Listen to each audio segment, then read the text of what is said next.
What is up, everybody? It's Dr. Vibe here, host and producer of the award-winning Dr. Vibe show. As always, I'd like to say you're blessed, highly favored, a magnet for miracles, and a solution for someone's problem. 2018 Innovation Award winner given out by the Canadian Ethnic Media Association. And one of the other things I do is I host and co-produce monthly online conversations for fathers that are co-sponsored by Dad Central, Canada's national fatherhood organization, and Dove Men Care. And it's like Sunday afternoon, July 26th, a little bit after 5 p.m. Eastern time. And for those who are into a little bit of music, there's a pretty prominent artist named Stevie Wonder. And many years ago, he released an album called Hotter Than July. Well, let me tell you, at least in Toronto, it's been hotter than July. Like, I think over 20 days this month have been over like 30 degrees Celsius. And today outside right now, it's like 34 degrees Celsius and like 40 degrees Celsius, which if you don't know what that means, a hot. Let me just say a hot. But it is the last Sunday of the month. And before we went live today, I was thinking, we have our regular panel at the end of the month for Black Canada Talking. And I said, you know what? Not only are they the best, I'm thinking they're not only the best Black Canadian panel, they're one of the best damn panels anywhere. So you know what? You are blessed and highly favored to hear them share today. So let me say hello, and let's say hello to each one of them. First up, we have Elle Jones. How are you, Elle Jones? I'm good. And it's a blessing to be here as always. Thank you for your loving and generous introduction. And it's exciting to be back with my brothers and comrades today. So, Axel, always a pleasure. What's been going on since I saw you a month ago? What's been going on? Oh, I think all is the same going on. Work, organize. We had a nice event yesterday, which was a bunch of the groups that have been protesting different things in the city coming together in one event. So it was like Palestinians, Hong Kong, Black Lives Matter, Uyghurs, like a lot, there was more groups than that. So a lot of people just coming and standing together to show that we can show unity and that this is a global struggle. So that was a really nice event yesterday, and that's kind of what we've been up to. And then, of course, it's Moncada Day today, July 26th. The first blow struck in the Cuban Revolution, which have reverberated across the world, and particularly across the African world. So people today are celebrating that freedom and its ongoing effects. So I've been doing that as well. I'm wearing my Che shirt, but you can't. Let's see if I can. There we go. I got it. Yes. And we did find out you're learning a language. Yes, I am learning Zulu. So I had my Zulu lesson today. Oh, my goodness. I'm going to ask a question of all three of you when we get you all on. But next up, we have from Ottawa, Mr. Warren Clarke. What is up, Mr. Warren Clarke? I'm well. Thanks for having me. It's always a pleasure being in the company of Elle Jones, Cesar, yourself, Dr. I really appreciate it and this opportunity. But all is well. Thank you. Good. And has your July been hot? Oh, it's been extremely hot, but bearable. Just want to give a quick shout out to the Black Graduation Coach Program that's launching in Ottawa, and it's not an Ottawa initiative; it's an Ontario initiative. So they're starting to embark on some really good work that we all need to support. Sorry, it was a little fly in front of me. In helping high school black youth in high school graduate, but also seek pursue to the next level in post-secondary education. So really happy to be knowing the work they're doing and partnering with them. Also, some really good news with the Afro-Caribbean Mentorship Program. Hey. We're building our legacy or sustaining our legacy at Carleton University. So really good things are happening on that front, keeping me busy, and those who I'm working with, shout out to them because they're doing an amazing job and just, getting together and, brainstorming and, doing their thing. So big shout out to my whole team. So good job. Well done and well said, and continue the positive momentum. As always, great to have you here. And Cesar Ndema-Moussa, how are you, sir? What's going on? Hello, Brother Vibe. How you doing? How's everybody? Elle, Warren, look in the background, BIA Media, thanks for the love. Thanks for always being here, end of the month, but always another important day.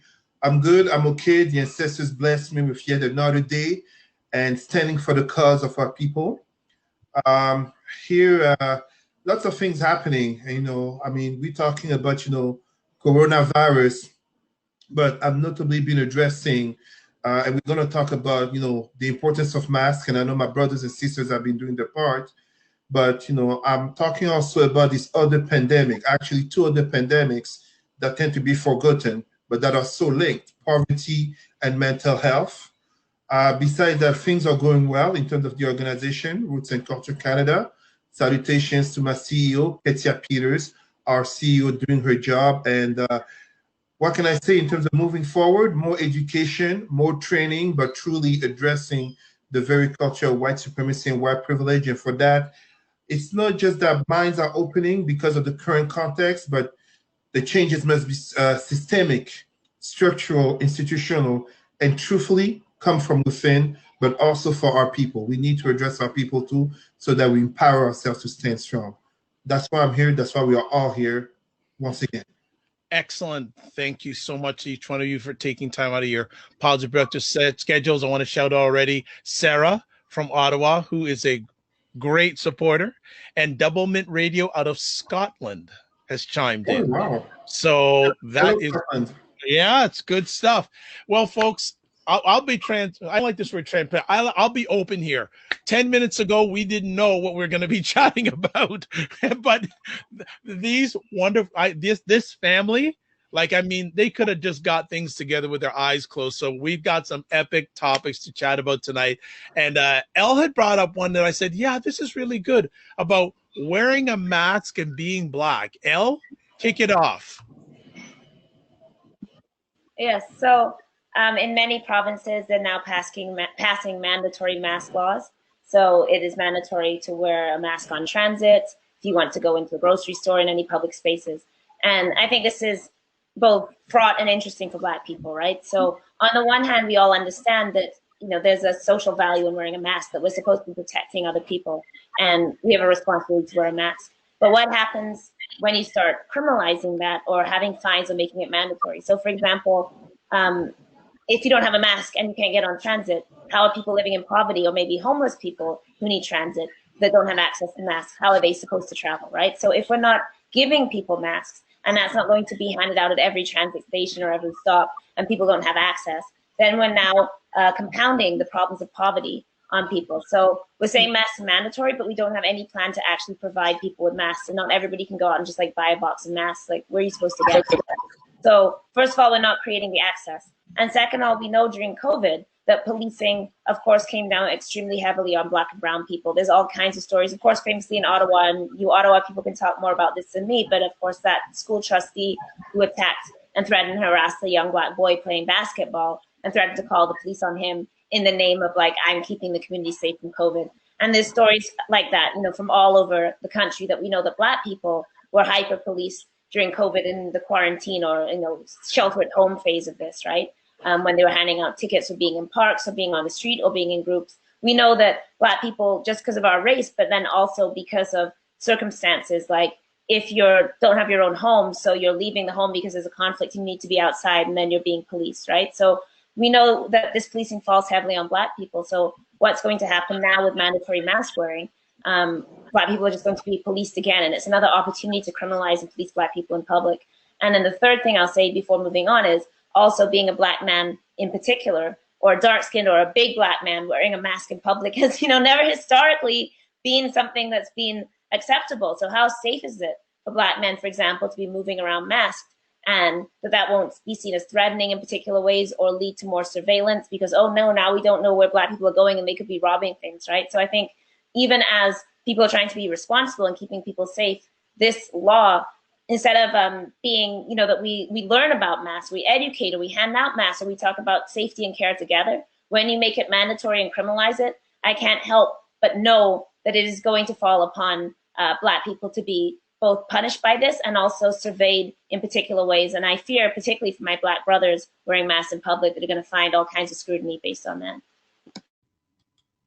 Elle, I thank you for that. I appreciate everything, what you just mentioned. You know, this goes back to a conversation we had, I think, a couple of months now ago. We talked about white supremacy, and you know, when we talk about white supremacy, it doesn't fall into one institution, one line of, you know, it doesn't impact one community. It impacts everything we know. Everything we do is through whiteness. Everything that is in regards to how we're policed is through that white supremacist lens. And I think I'll echo more about black men, because it happened today. It's actually what a coincidence you bring this up. You know, I'm out in Montreal visiting family at the moment, and we went out to grab something to eat. The bunch of us, you know, just keep our physical social distance from everybody else. And I saw this kid licking the pole. Like he was licking his little 5-year-old, looked like he was 4 to 5 years old. He was licking this pole that we were in. I was close by, you know, and you know, my cousin looked at me and she was like, that kid shouldn't be doing that, especially during COVID. And the heart that I have, regardless of you're black, Chinese, white, I don't care. If I see that maybe I can add some value to your life, I'm gonna, you know, stop for a moment, maybe share a few words if I can, and then hopefully that resonates for that person and move on. And I had my mask on, and when I went over to, you know, to explain to or speak to the father who was not paying attention to his kid at the moment, I said, hey, not to disturb you, not to get into your space.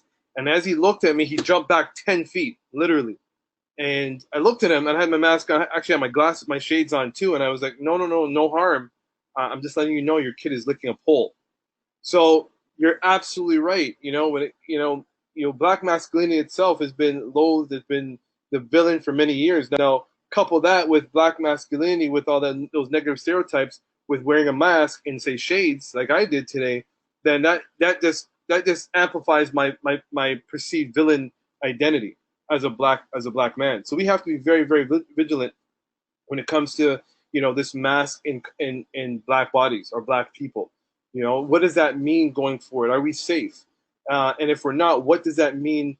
You know, if we don't use the mask, and are we safe without using them? And you know, the questions, it's daunting when you think about it, because it also it then extends to be like, well, if you're damned if you do and damned if you don't wear the mask, because you're already villainized as a black person, particularly black men, for just being black and male.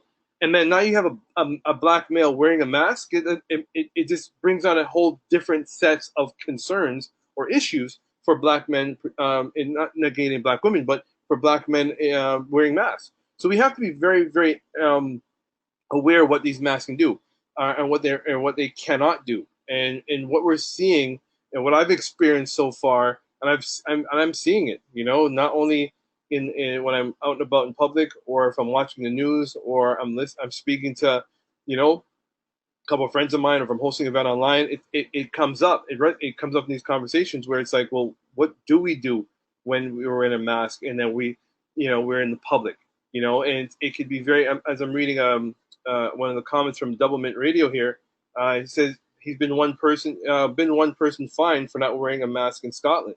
So it's not only in Canada; this is worldwide that we're experiencing. You know, United States, you know, that's been an issue. Canada, that's an issue. Now, you know, as we're noticing Scotland, right? So we have to be very, very, we have to be very critical and very approach this situation with a way, and it's, you know, protecting ourselves. You know, does it mean now we can't go out at certain times?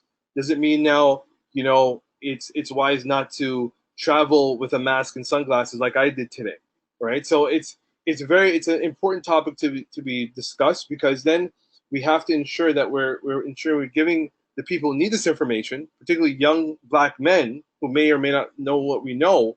So we equip them with this information so they know how to navigate in the social world. Because at this point right now, how it's looking is like, oh, here's these young black men who are gangbangers, or black men, particularly, like for example, me today. Oh, I'm trying to help, but I'm perceived as a gangbanger. So it's really important of a conversation that we dive deeper. Cesar, please add in. Thank you very much, Dr. Vibe. Thank you, Warren. Thank you, Elle. I truly echo what my brother and my sister just said. I mean, when I had an interview, CBC or Radio Canada, among the things that I did mention on top of my brothers, when we talk about masks, we have to remember something. This is not another case of what some whites, but also some blacks, would like to claim as some type of racial paranoia, to racialize every topic, when in the reality of the fabrication of white supremacy is a constant vilification of anything black, and especially to look at a black man as a threat. And as such, what you end up having is really, you know, it makes a pandemic the very knowledge that some black men, but also women, have come to experience, that anything and whatever you do as a Black person will be first and foremost seen through a negative lens. And as such, the risk of a fine because you're not wearing a mask in order not to pose as a threat, or basically to not go without a mask so you don't seem like a threat because you're Black, but to risk catching a disease. And when I'm saying that with a thought to those of our brothers and sisters who must work, who cannot do who can't work from home. Another important element that we must notably address when we're talking about the racialization of masks is the very fact of the very conflict that comes in terms of Blackness to integrate society. The vast majority of Black citizens are good citizens, to put it that way. But when we say that, we have to ask ourselves, why is it that we're having this conversation?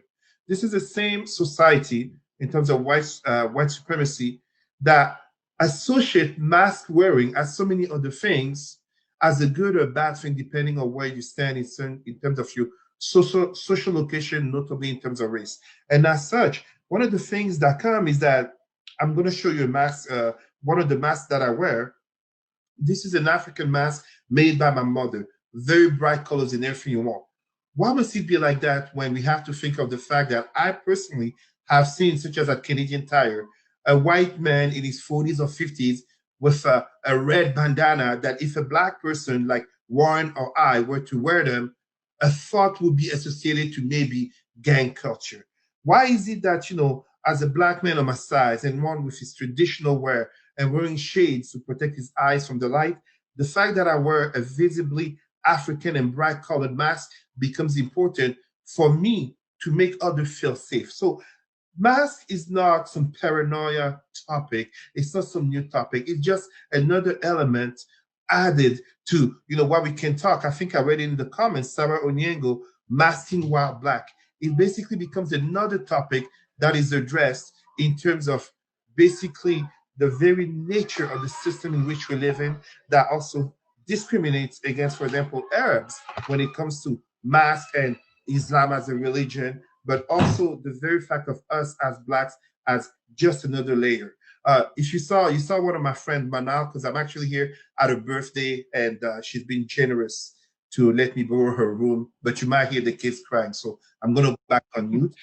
Just very quickly in French, c'est tout simplement ce que Elle et Warren ont dit, est que le racisme par rapport au masque est du fait de non seulement une imposition financière pour des familles noires qui très souvent font face à des difficultés socio-économiques et donc l'importance de les rendre gratuits pour tous, mais tel disait également Warren, le fait de tout simplement être noir et de surcroît un homme noir amène une prévalence d'une pensée de menace et de danger. Et moi, j'ai rajouté le fait de la suprématie blanche qui, en nous racialisant tout simplement par le fait d'être noir, fait que, exemple, dans un magasin très populaire ici, Canadian Tire, je peux voir un homme blanc avec une sorte d'écharpe rouge, mais que moi, en tant que noir, si je porterais cela, ce serait associé au gangstérisme. Et donc, le défi de se protéger, mais risquer de passer comme un danger, ou ne pas se protéger par rapport à une maladie, une pandémie qui touche tout le monde. All right, good start, folks. Have anyone, like, outside of the comments or the incident happened with Warren today, has anyone heard of any incidents of masking while Black? Yes, I have. There's a politician in Illinois who was racially profiled, a local politician. I'm sorry, I forget his name, but you all may have heard about a brother physician in Miami who was actually even handcuffed by a white cop. Again, I always say it. It's not a matter of training, it's a matter of culture.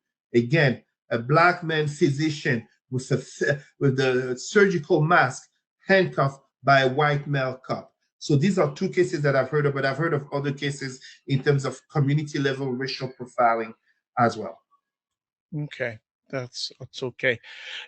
Yeah, I've read a fair number of articles about masking while Black, and I guess it also rolls down to the economic factor too, that many Black Canadians and Blacks around the world are put on the front lines, whether justly or unjustly. And, buying a mask, it gets expensive because people are going to have to be doing this for a while. What are the economic impacts indirectly or directly in regards to this whole masking issue? And I guess, on a wider scope on Black employment or Black unemployment. Who wants to jump in on that end? Oh, sorry, go ahead, Warren. I was just going Go to ahead. say that we know that Black women are overwhelmingly on the front lines of healthcare. And that goes long back into Canada's history of Black immigration, right? When Black women are first coming into this country, Caribbean nurses, right? In the 50s, that's the first, even before they open up immigration, they start letting in nurses on these special, like licenses. I don't know what the word I'm looking for is. And which is actually, just to sidebar a little, really interesting history, because of course you had to be like, not have a partner, and there's like a lot of policing of Black women's sexuality around bringing in these women nurses. So we have this ongoing history where a lot of Black women in this country are involved in home care, you know, wiping the bums in the nursing home, in the long-term care, which is where a lot of the infections were. Certainly in Nova Scotia, Northwood, which is where a lot of the Black seniors are, is a long-term care home, and the infections were that was the worst infected place in the province. And of course, a lot of the workers are from North Preston. But then when people in North Preston got infected, the premier blamed it not on, you know, having frontline healthcare workers, but on everybody being reckless and selfish and partying in the community. And then said that, you know, they were going to spread it to the rest of the province. So even though it was brought in by white snowbirds, that was fine, right? Like all the people returning from the States actually brought us COVID. And then when Black women who actually got infected bring it back to the community from their work in healthcare, the premier acted like it was because we were partying. So we know that Black women are overwhelmingly in these kind of jobs. And then it's like janitor jobs, cleaning, that we see a lot of Black men in. Migrant workers, 3 migrant workers have died already. And we don't know the number of infections, and they're not even entitled to health care or benefits, and they can be deported out of the country. They're making them sign, like, you know, contracts saying if they get COVID, they won't sue their employer. So we have this whole wealth of migrant workers. And in Nova Scotia, most of those workers are Jamaican, but Black and brown people that are coming in with literally no rights at all. And what are you going to say to your employer? I need a mask, when they can deport you? Like, if your employer doesn't like what you're doing, your papers are gone and you're on a plane back to Jamaica the next day, and people rely on that money for the whole year. So we know that we're in the most vulnerable, precarious positions, those workers, the cleaners, the people dealing with body waste, the people running from home to home and doing home care, and they can't protect themselves. And in particular, the people that they've had to bring into this country because the agricultural industry can't run without them, yet are totally denying them healthcare status, any right to sue your employer. And yeah, so I mean, it just, again, amplifies the conditions that Black people live with all the time. Enslavement was the exploitation of Black labor, and our labor continues to be exploited from us. That it continues to be the condition of Blackness, that our labor is never honored and our bodies are never honored. And anti-Blackness is about devaluing our bodies, killing our bodies, you know, killing us, but extracting from us what can be extracted, including this work. Warren, you wanted to add something. Yeah, I agree with everything. Actually, Elle was mentioning a lot of things I was going to mention, but one thing that and I really appreciate what she just mentioned is the migrant workers. That's a huge topic that a lot of people don't even know about. So that's an oxymoron right there.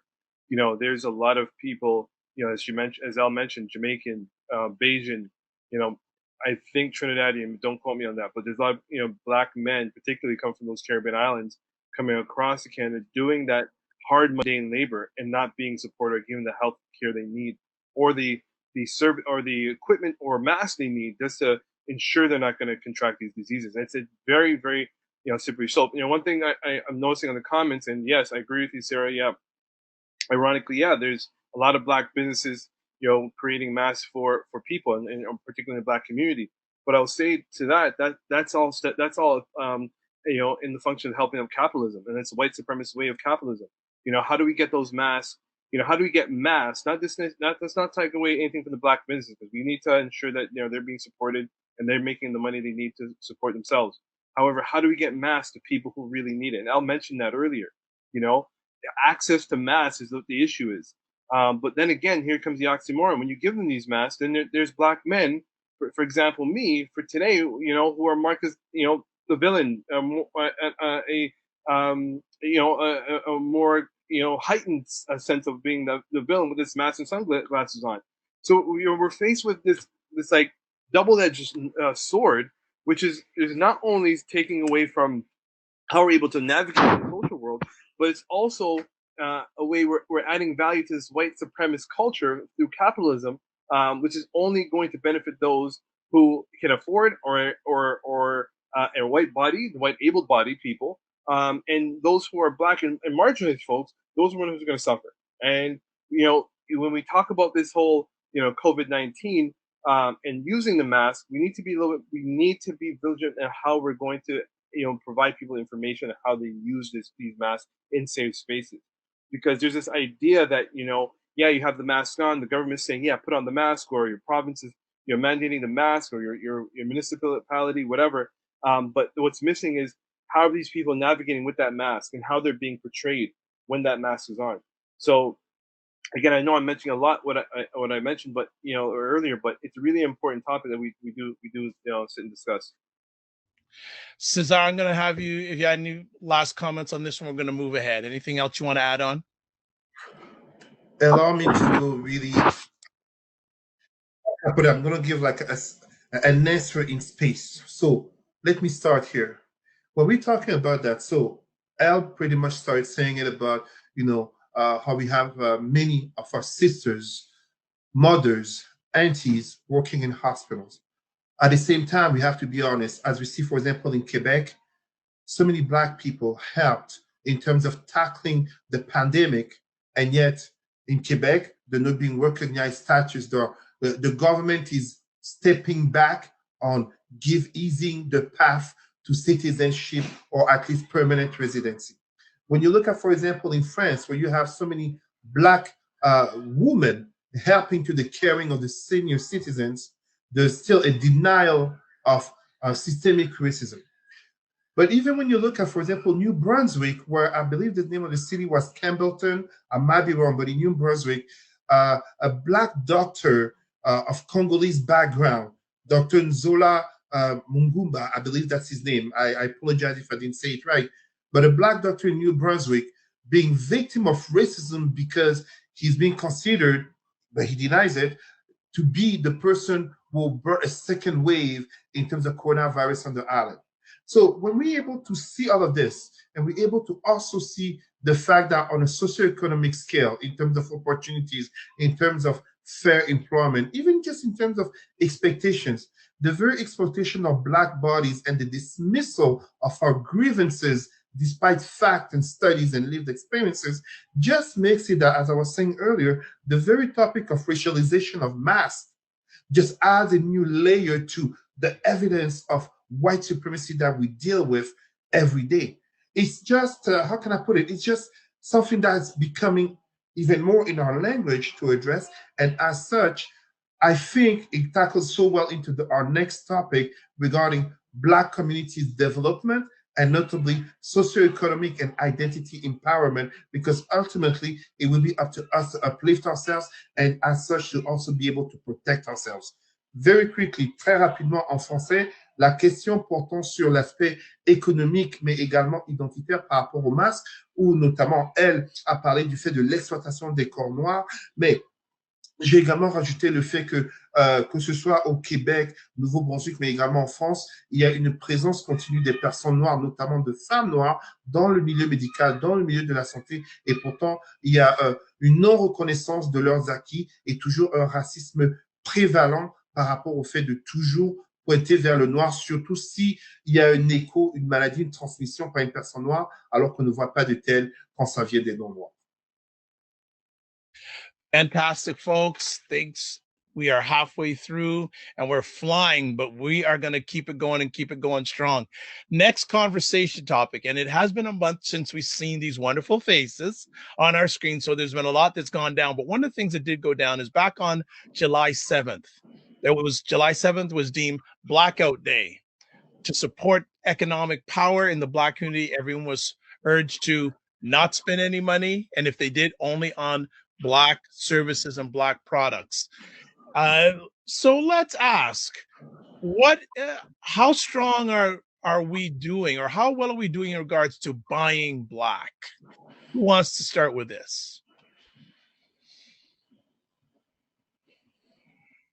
I'll start.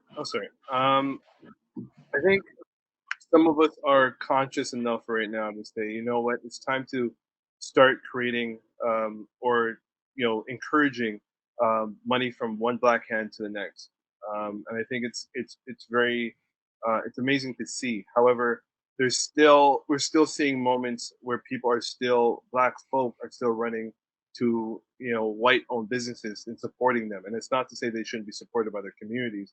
If they're giving an exceptional service, you know, it doesn't matter necessarily the color in that sense. However, here comes the oxymoron, as I mentioned that, you know, we need to understand what supporting Black businesses are.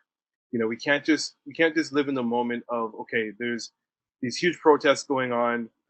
We're seeing it in the news, we're supporting it, and then as soon as I'm sorry to say this, but I'm going to say it. You know, as soon as we see a Will Smith and a Jada Pinkett Smith, you know, talking about entanglement and then, you know, we're distracted. You know, many of us get distracted to the next thing. And this should not be anti-Black racism. The fight against anti-Black racism shouldn't be like, oh, it's only in the moment. We should just go on to the next thing. Because anti-Black racism has not been going away, right? And a lot of people are confused on what that really means. So we need to understand what the purpose of supporting Black businesses, but there's an onus on Black business owners to actually support or to encourage Black folk to support them as well. It's not, you know, there's been many times where, you know, and it's not every Black business. There's a lot of Black businesses exploit the Black community by either charging too high prices where in marginalized areas where Black folks can't afford the, you know, food or the goods and services. So there's got to be that reciprocity, but also there's that strain, and I get it. You know, capitalism is a real B, right? You know, there's that strain where it's like, well, we can't go down lower in our prices because we have to keep the lights on. We got to keep, and I get that, but we have to figure out ways of how we encourage our Black community members to not only buy Black, but to continue to support them where they can afford it, and they can be able to, you know, not only afford it, but also, you know, spread word of mouth for that business, which doesn't happen too well. So it's, you know, we have to recognize there's two sides to the coin here in terms of how we can support. You know, we think about Black Wall Street. It wasn't just about, okay, let's form a Black Wall Street and then fund them. No, there was that you know, sense of reciprocity that was existing within that community where they knew they were getting exceptional service for the products or service they were buying. You know, we need to encourage that with Black business owners, but encourage Black people to see the value in buying Black, because we're only seeing the value in buying Black when certain things erupt, and it's not continuing where, in my opinion, where I think it should be continued to support and continue that sense of buying Black. So, you know, there's a twofold conversation we need to have on this. So I'm gonna stop there because I'm really willing to hear what others are going to say. Elle? Yeah, I'll jump in. Yeah, I think along with that is it really buying Black if, for example, we're ordering a bunch of cheap T-shirts from Chinatown and then printing on them? We're still giving the money back to somebody else, right? So we're not buying Black until the food that we're selling in our shop is produced in a Black community on our own land. That's buying Black, right? So I think we also have to really extend beyond a really narrow idea that, yeah, like if we're sewing a mask, is that material African material? Is it something that we've created, or did we buy it somewhere else and then we just got it from the fabric store, right? So that's a more complicated conversation.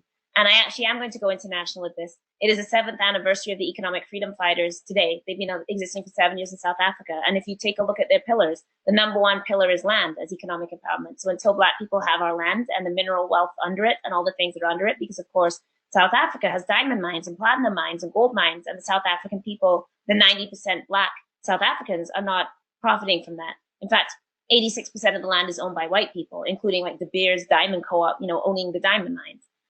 Coltan is under the soil in Congo. We need that for our cell phones. So it doesn't matter if we're manufacturing. We're not even getting the money back from the minerals, never mind being able to manufacture things ourselves. So we also have to look at that. You know, where's the product coming from? Why don't we own our own lands, even in our own countries? Why don't we own the land and the food and everything like that? So buying Black has to be a much broader conversation beyond us being the last chain in the manufacturing, because we've always been that. We always were the slave putting, you know, the sugar into the mill to make the rum. But what we've never done is been able to get the full profits from that.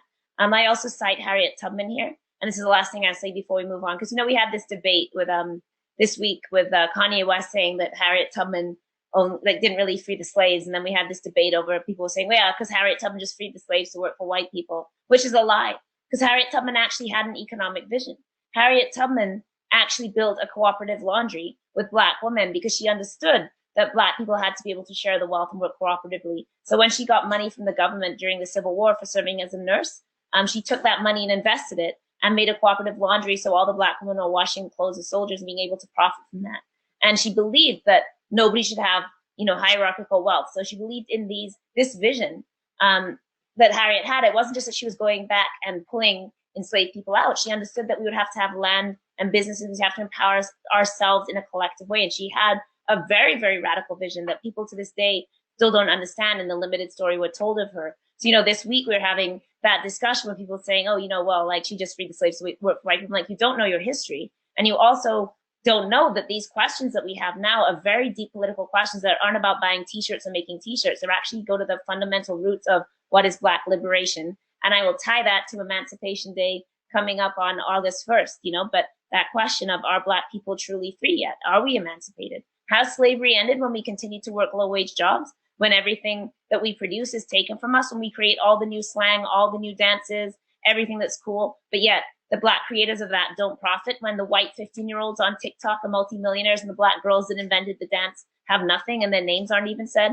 When, what's that game? I can't think of it now, with all the dances in it, Fortnite. When Fortnite is stealing Black dances and Black people can't even copyright them, and people are paying millions and millions and millions of dollars to get those add-ons, and the Black creators don't even benefit. So our unfreedom has always been tied to our labor and the lack of value of that. And that is so tied to this idea of Black businesses. Until we can value our own work, have our own products, grow that food from our own land, and share it with each other in our own stores with Black employees, are we free? Cesar. I applaud my brother Warren. I applaud my sister Elle. They've really said it all. They've really answered it. Where I'm going to add a spin to it is the fact that talking about Black business, consuming Black, buying Black, all of such, is centered on the notion of identity. The notion of identity, which basically makes it that it is not a matter of buying Black because it's Buy Black Day or Blackout Day, or because it's Juneteenth, or because of any other event. That's the reason. It's about expressing your identity on a constant basis, on a daily and weekly basis. Too often in our Black community, we have people who will do so much to make sure that on social media they're seen at the fancy Italian restaurant, at the fancy wine and cheese of the white community, and yet they won't go support their own brothers and sisters who might be struggling and yet who are just 5 or 10 minutes down the street, while we see people of other communities. And I give the example of the Jewish community, where economic studies say it is a community in which the money circulates in the longest. And I often give the example that for us to really talk about Black businesses and the support, it's not simply a matter of saying to support just because they're Black, because we still have to address the matter of standard and quality. We must uplift one another. We must help one another. And as such, when we are here to talk in terms of a Blackout Day, to talk about identity, and as Elle did so well, talking about Harriet Tubman and making a connection in terms of land and the economic freedom fighters. Salutation to our brother, Julius Malema. One of the things that we must understand is that we must not fall victim to the open trap that is capitalism, or basically the lure of a paycheck, the lure of a little bit of money or a little bit of attention, a little bit of exposure. We must understand that at the end of the day, no matter how strong or rich one Black individual is, it means little to nothing if the community, the group as a whole, is not strong. I often give the example to brothers and sisters: do not be so proud that Jay-Z is a billionaire, or that this and other person as Oprah is a billionaire, if at the end of the day, the community is still perceived as weak socioeconomically, and as Elle said, in our very own African countries, but also Caribbean nations and Black communities worldwide. We don't own the land. The grocery stores are so too often owned by people of other communities. And at the same time, you end up seeing that we have a strong buying power when it comes to such things as entertainment and things that basically are not, they're not productive in terms of making us strong, but at the end of the day, they enrich other communities. Très rapidement, enfoncer la conversation qui porte dessus le fait d'acheter noir et de cet élément de conscientisation. Donc, c'est le fait de parler du fait que la richesse véritable de l'Afrique et des pays antillais, caribéens, le sol, le fait qu'on soit vraiment propriétaire de ce qui est nôtre, doit vraiment passer notamment par l'identité et par le fait que ce n'est pas une question de faire parce que c'est un jour ou c'est un événement, mais de prendre conscience de soi, de s'impliquer et de s'aider dans une autocritique qui doit être faite, pas une autoflagellation, une autocritique de pouvoir élever toute la communauté, car trop de personnes aiment s'afficher dans les restos italiens, les restos des autres communautés pour flâner sur les réseaux sociaux au lieu de supporter leurs frères et sœurs. Et toujours dans la qualité et des standards à remonter, bien sûr. Excellent stuff as usual from our friends. They're just dropping knowledge bombs. Just going to catch up on some of the comments. We have E. Gabriel saying France is giving $9 billion in pay raises to healthcare workers, and yet they won't give Haiti their just due. Or as he says, overdue. Sarah says ownership equals true emancipation. Again, E. Gabriel says the buying power of blacks results in spending $1 trillion yearly. Imagine if that stayed in our communities like the Jews and the Chinese. And Niyi, I hope I get that, Niyai, sorry if I get the pronunciation wrong. We need to uplift our own every day. I'm going to ask, before we move on to our final conversation topic, I was into a commentary the other day saying we should have something called a black tax. Everyone who's appropriated from our culture should be taxed. And one of the examples he used was Drake. He said Drake has appropriated from our culture, and people like Drake should be paying a black tax. So what are your thoughts on that, Panda friends? Should we have something called a black tax? Well, let's start with Drake isn't black. That's an interesting thing. Well, this is what the commentator was saying, not me. I just shout. No, I mean that's interesting. But I mean, it is interesting in like, what do we mean by black? I mean, I'm mixed race, right? I consider myself black. I actually don't believe in biracial as a thing. We're black, like we would have been sold during slavery, right? Like as black people. But I mean, that raises the question of who is black? Who does own our culture? Is blackness American culture? So like, that's not actually our culture. We have a black Canadian culture. Is it appropriating? So sometimes people have accused Beyonce of appropriating because she's used like Jamaican culture, but is that belonging to all of us as black people? I know Rihanna, people were mad at her when she was using Jamaican dance hall because she's, Bayesian. So how tight does that go? But I mean, I would say that the tax is reparations. And I see that in the conversation about Haiti. So yes, there should be a black tax, but the tax that we're owed is from the centuries of our labor that is still ongoing. So, the cotton mills in Manchester that built that town up come from cotton made by us. And we are owed, we are owed for the entire so-called developed world that has and continues to take labor off our backs. So I know in Parliament, I think there's a petition that's going forward about reparations as well. The Caribbean has been working very hard on the issue of reparations and said that, we're going to make sure it goes to the poorest islands first. Haiti was mentioned, where France extracted, $700 trillion, 80% of Haiti's GDP from, for until 1947, because they freed themselves in the only successful slave revolution in the history of the world. We are owed that. That is not even a tax. That is, as they say, justice. But we know that black people are the only people not allowed to get justice. Andrew Malenge, who's the last of the Rivonia trialists that were arrested with Mandela, he just passed this week. And the BBC, of course, emphasized, he forgave his captors, as though that's the most important thing black people can do in our lifetime, and not that he fought for freedom, not that he put his life in line on the struggle for black people, and not that his jailers continue to walk around free and unmolested with more money than ever, while black people continue to be poor. So the question is not just, should there be a black tax, but why do black people never get justice? Why does everybody else, when they, and rightly so, we talk about like paintings taken from Jewish people in World War II, and they should get those paintings back from art galleries. But nobody ever talks about what we're owed back, and we're just supposed to forgive everybody. And if we bring it up, get over the past and why we're being selfish, right? So it goes to the deep idea that black people are not allowed to have freedom. We're not allowed to free ourselves. We're not allowed to claim anything about ourselves, because everything we do that's good is public property and doesn't belong to us. And everything that's projected onto us that's bad is supposed to be that we're less human. So, Warren? Well, I appreciate what you're saying, Elle. And here comes the controversy to what we're talking about here. And Cesar was alluding to it, or he actually mentioned it. It's identity. The problem is, as black people, we don't know ourselves. That's what the problem is. And because we don't know ourselves, we don't know how to free ourselves. We don't know how to, come to a point of, understanding of how we should move collectively. And it goes down to, how do you know your history? How do you know who you are? How do you know, what part of Africa you're from? The thing is about this concept of blackness, it's so complex. Not everybody subscribes to it, and for those who do, they have their own political understandings of it, which they perpetuate on other people at all times. So when you think about this black tax, who is going to actually gain this money from this black tax, and who's not? There's going to be a segregation in that as well. When we talk about Drake, for example, someone just mentioned Drake is black. Is he black? Is he not black? What is blackness? I think we have to understand that blackness is a social construct that was given to us by white supremacy. That's what it is.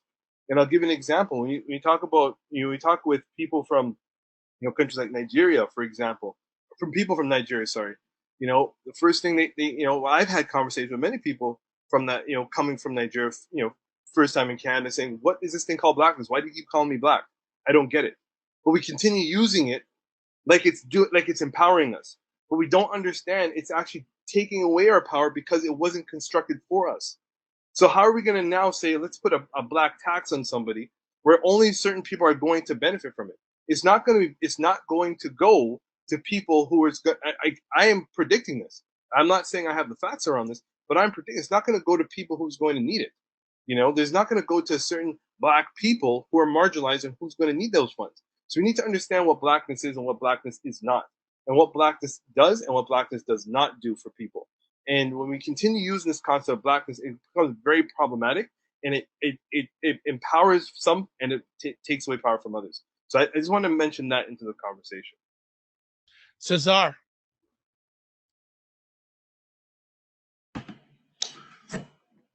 Great question. Great topic. This is basically a topic which goes back to over 100 years ago, at the very root of Pan-Africanism, such as the first Pan-Africanist International Congress of 1900 in London.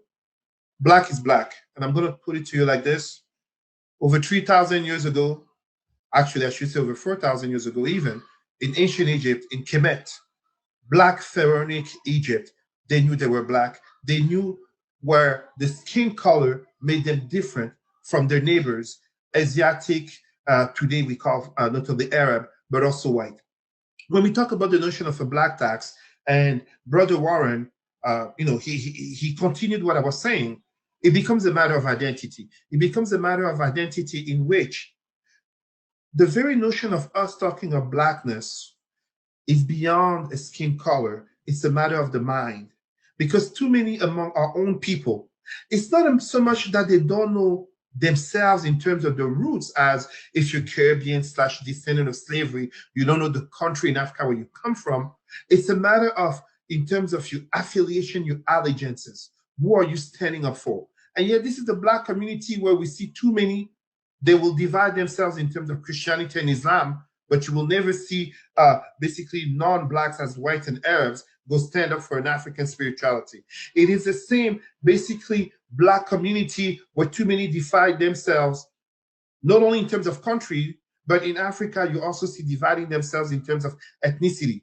And just to go to the point of Brother Warren in terms of saying, for example, Nigerians and some Africans rejecting the notions of black, well, I'm sorry to say, although, yes, we can talk in terms of white supremacy, but we have to first say in terms of Arab supremacy with Islam and later on with Christianity, bringing this notion of us as so-called inferior beings due to our skin color. The truth of the matter is this: in terms of relations of power, we become not only defined, but we also define ourselves in terms of who is the dominant group. Because at the end of the day, no matter the skin tone, whether we talk about Drake or we talk about someone like Wesley Snipes or Seal, who are darker skin, they are first and foremost seen as black, and as such, they will sooner or later be treated as such.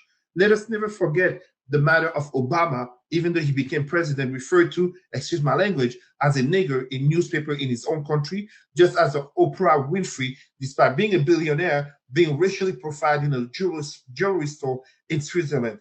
As such, when we talk about a black tax, I am for it. I am for it. We contribute so much. But the problem is, are our people really ready for it? Are our people really ready for it when we can't even come together to really learn about Black history? We can't come together in terms of an African spirituality. When I gave my Black Lives Matter speech at the Ottawa June 5th protest, I talked about Wakanda. We need to basically address ourselves first, because the money, even if the money came, whether it's $1, whether it's $1 billion or $1 trillion, comes a matter of to whom it's going to go to, but also what are you going to do with that money? Where is your mindset going to be at? Too many of our Black people here basically define themselves in terms of, as Frantz Fanon was saying, doing everything and anything in terms of being accepted into white and Arabic, but as well Jewish and Asian spaces, as basically for them to integrate and to feel love. So yes, for the Black tax, but in order for the Black tax to occur, we must address Black identity from childhood to adult age. We must address it in terms of Black business, Black education, Black healthcare, Black entertainment. When we have situations that happen, such as Nick Cannon, but as well Kanye West, that occurs, first and foremost, they are seen through a racial prism, before a racial lens, before a lens of mental health or a lens of anti-Semitism. This must be addressed, notably in terms of accountability of ourselves towards our own, because these are power relations. When we take the Jewish example, let us never forget something. Zionism struggled to have Jews join the movement. The greatest thing that happened, and I'm really sorry to say this, for some people this may be controversial, but this is factual. The first Prime Minister of Israel, David Ben-Gurion, clearly said the Holocaust was the best thing that happened to the Zionist movement, because it created a wake-up call to all Jews to join and to stand up for Israel and for the community, instead of always seeking to integrate Western nations such as France, Germany, England, the USA. So we need to do a racial consciousness effort in terms of ourselves, so that if not now, the next generation or generations to come can truly stand. And at the end of the day, even if we don't get any reparations money that we build ourselves in saying no to others will come to appropriate from us, whether they be Chinese, Jews, Arabs, whites, whichever they are. De manière très courte, en français, j'ai juste parlé du fait que la notion d'une taxe noire ne peut se faire sans adresser l'identité noire, qui, pour que cela se produise, doit être que nous devons nous adresser nous-mêmes plutôt que de nous diviser par les religions abrahamiques venues des non-noirs, que ce soit au niveau des identités telles nationales, mais également ethniques, ou bien que ce soit au niveau de toutes sortes d'idéologies, et notamment de focuser sur non seulement l'éducation noire, le divertissement, le monde des affaires, la santé, etc., pour que vraiment nous puissions, dans des relations de force, être forts et nous tenir debout, tel que les Juifs l'ont fait par rapport à leur identité, et de se tenir debout comme un collectif, comme une communauté, comme une masse, qu'importe les différences de teint de peau, que ce soit Syl qui est noir foncé ou que ce soit Drake qui est métis. Excellent. All three of you, fantastic. I'm going to just catch up on comments. Sarah mentioned France has been doing the exact same thing to its former African colonies. Apparently, Afrique literally keeps the French treasury afloat. Nai said, again, excuse me if I got it wrong, can we be paid for building America? What about Canada? She also says, correct, Warren, where's all the money going that was donated to Black Lives Matter? That's a whole other conversation piece there. That's a show in itself. Sarah says, reparations money should go directly to improving housing, healthcare, and schooling for Black folks. Of course, the tenders should be given to Black suppliers. Accountability is paramount.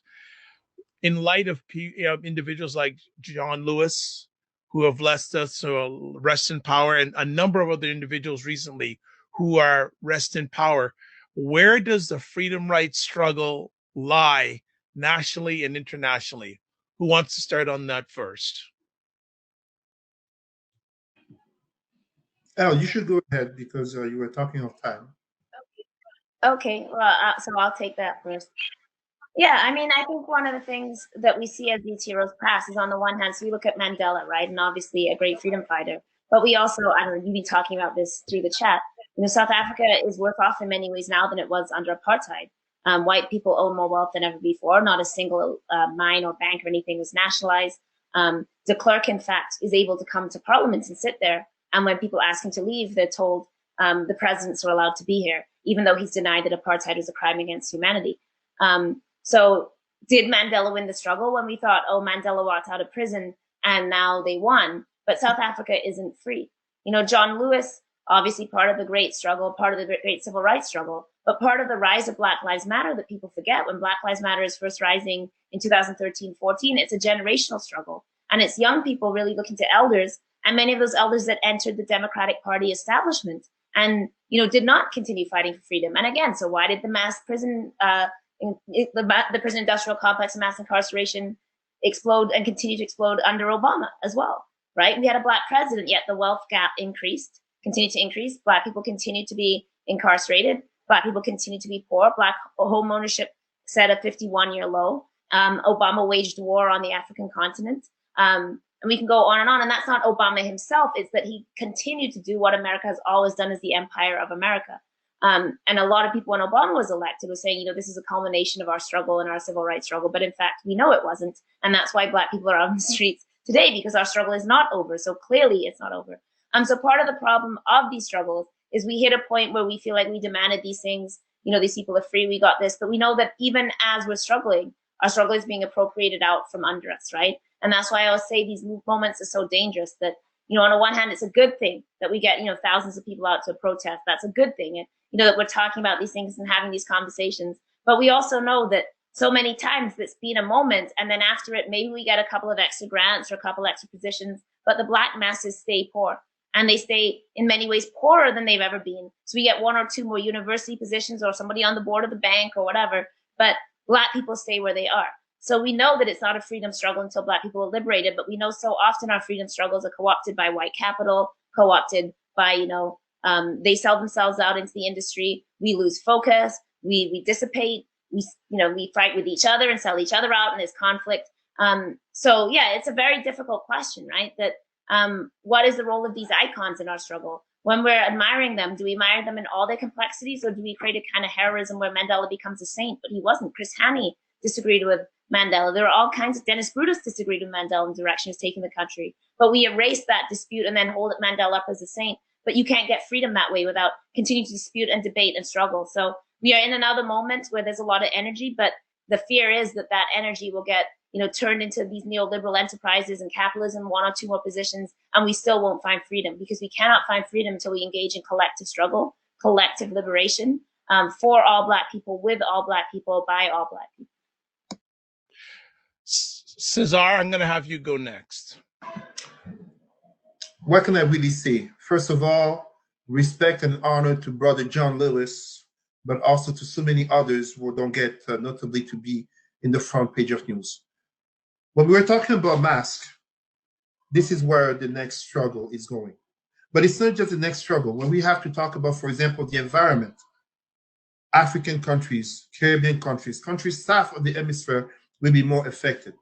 When we have to talk about where the freedom struggle for Black people will go, and Elle, I like what you said, continuing what I was saying, me being a director in the government, me basically teaching equity, diversity, and inclusivity, and notably anti-Black racism to public servants and to senior leaders in institutions, it means nothing in my community is not being uplifted. And if I'm not doing my part to uplift it, an individual effort is very little if the community, the group itself is still at the bottom. So the struggle in terms of Blackness is a struggle that now we have a movement, such as, for example, the fact that so many people are saying Black Lives Matter, including non-Black people. That does not mean to diminish the notion of Black power. It doesn't mean to diminish that. But what it means even more is to build on ourselves, to build on our identity, to build our communities, to build our nations. Because ultimately, it will never be about others. And some people talk about George Soros. Some people talk about voting for Joseph Biden. No, those are not the solutions. The solutions only come from us, by us. And yes, you get it, the FUBU logic, for us, by us. This is where I'd like to take a moment to give a shout out to my brother, illustrator, and his colleague, the writer of a book called Trailblazers, about Blacks in Canadian history. This is where we uplift ourselves, when we appropriate the very narrative, the very language, and in our mind, we create a new discourse based on facts, based on documents, based on uplifting ourselves. Because I'm going to surprise you here, white supremacy will end. White supremacy started about 500 years ago, it will end. But for it to end and for our fate to change, it must come from us. It must come from us as individuals, from us as communities, from us as nations, and to stop pointless dividing that only serves to weaken ourselves and to strengthen others. And in that logic, one of the things that happen is simply the fact that for us to really move forward, and I really say this, there's no controversy about this. For us to really move forward, we must empower ourselves at all levels and stop backbiting, betrayal, desperate to integrate other communities, desperate to have some spotlight upon us. Très rapidement, où est la continuation de la lutte des Noirs? Comme je disais, les masques dans le contexte de coronavirus, de la pandémie, c'est un exemple. Mais aussi parler de l'environnement, tout comme également le fait d'adresser le fait que la liberté du combat des Noirs se fait tant au niveau individuel, mais aussi communautaire et au niveau de nos nations dans les Antilles comme en Afrique. Et en ce sens, nous devons travailler sur nous-mêmes, car ce ne seront pas les autres qui nous donneront les avancements et les libertés, que ce soit que certains parlent d'un George Soros ou de voter pour Biden et ce genre de choses. Et ultimement, ce qui arrive est tout simplement que, autant qu'on peut dire Black Lives Matter, la vie des Noirs compte, on doit toujours continuer à dire Black Power, parce qu'en fait, c'est dans cette force que nous puiserons pour toujours se tenir debout et avoir plus des nôtres debout avec nous. Warren, you're closing it out. All right. So when we talk about where this freedom struggle is going to go, I like to start off with Malcolm X, Martin Luther King. When we talk about those two people specifically, many of us only know surface level information about what their fight was against and what they were willing to give up to get that struggle. And what I'm noticing a lot now with a lot of leaders is that it's a moment to get on TV. It's a moment to, show that, what the words I can use. The words, it's a moment for people to, many of us, not all of us, it's a moment to show that, hey, I am the leader. And that's where the problem is. One of the things that, we can say for certain, Martin Luther King didn't even want to be the leader of the civil rights movement. He didn't. He actually turned it down, and he fit the role very well because he believed it from his heart. And he was a great leader in doing what he did. But he wasn't doing it for fame. There was no fame about what Martin Luther King was doing it. When we talk about John Lewis, there's a lot of people don't even know who John Lewis is. People are always saying R.I.P. to John Lewis now because a lot of people, that may have known and given that information to them, they're saying, okay, maybe I should hashtag John Lewis. But the point is like, if we don't know our history, if we don't know the certain characters that helped us pave the way for where we are now, how are we going to continue down this road of liberation and actually, a sense of, for sense of liberation among our Black communities? That's one of the problems here, is that we don't know our history enough to pave a future for those coming up behind us. We're doing things in a way where it's very individualistic, but not looking at the whole Black community in its entirety. So we need to be very understanding of what our history has done for us and what we can learn from our history to make sure that there's this true not only freedom but liberation among Black communities. All right, great finishing comment from another epic conversation. Just want to catch up on some comments here. Oliver said, sorry, great show. High time to be united and vigilant to liberate ourselves. Thank you. Also, Sarah says we must remain vigilant when it comes to our liberation struggle. And Sarah, yes, you have provided another conversation topic for a future conversation. That should be an entire show topic. Yes, it will be. Don't worry about that. So they did it in less than 10 minutes, folks. So they got 30, 45 seconds to say their goodbyes. So, Elle, what do you have coming up and how can people get in contact with you?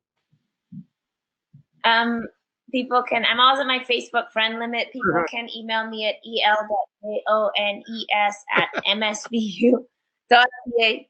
That's a lot of letters. Elle Jones, L.Jones at msvu.ca. What's coming up? I don't know. There's always something that I can't even say anymore. But tonight you can watch Africa in the World Thanks Cuba. I think it's on Twitch.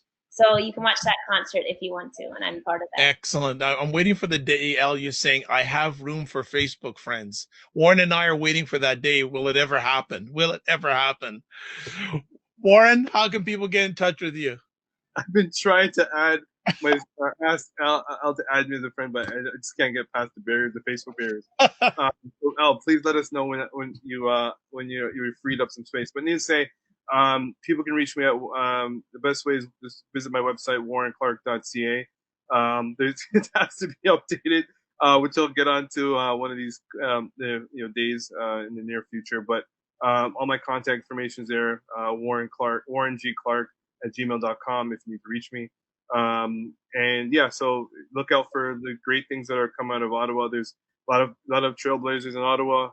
Sarah's one of them. Please, check out the work she's doing and the advocacy work she's doing in the Black communities. Richard Sharp, shout out to him. He's doing some amazing work. Can't forget Cesar, obviously, he's from the Ottawa community as well. But there's a lot of folks, not only just Warren Clarke doing his thing. Also want to give a shout out to Tanya Van Loo, who's doing everything in Montreal for the Black community there. So there's a lot of people. Okay, so please reach out to them. I'm not the only person that you can reach out to, plus I'm really busy. So reach out to other people too. Well said, Cesar. Thank you so much. Great show. Congrats to Elle. Congrats to Warren. Congrats to you, Dr. Vibe, and to BIA Media. Supporting one another. That's Pan-Africanism right there. And on that note, I'd really like to say, easy to reach, Facebook, Cesar Rimy, RIMY, and also Roots and Culture Canada. And if you're a public servant, talk to your bosses regarding having a training on equity, diversity, and inclusivity from us.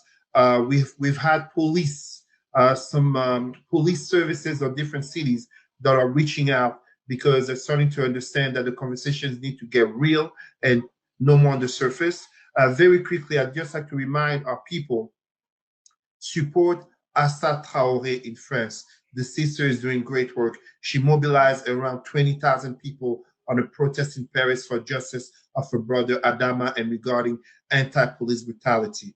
At the same time, I'd like to say hello to my friends, Idriss Gabriel, Oliver Mwenake, who came to support the Dr. Vibe Show. And I'd like to leave on this note, Trailblazers, the book by my brother, Cesar Ndema-Moussa, and writer Tiana Ridley Padmore regarding Blacks in Canadian history. And I'd like to leave you on one note.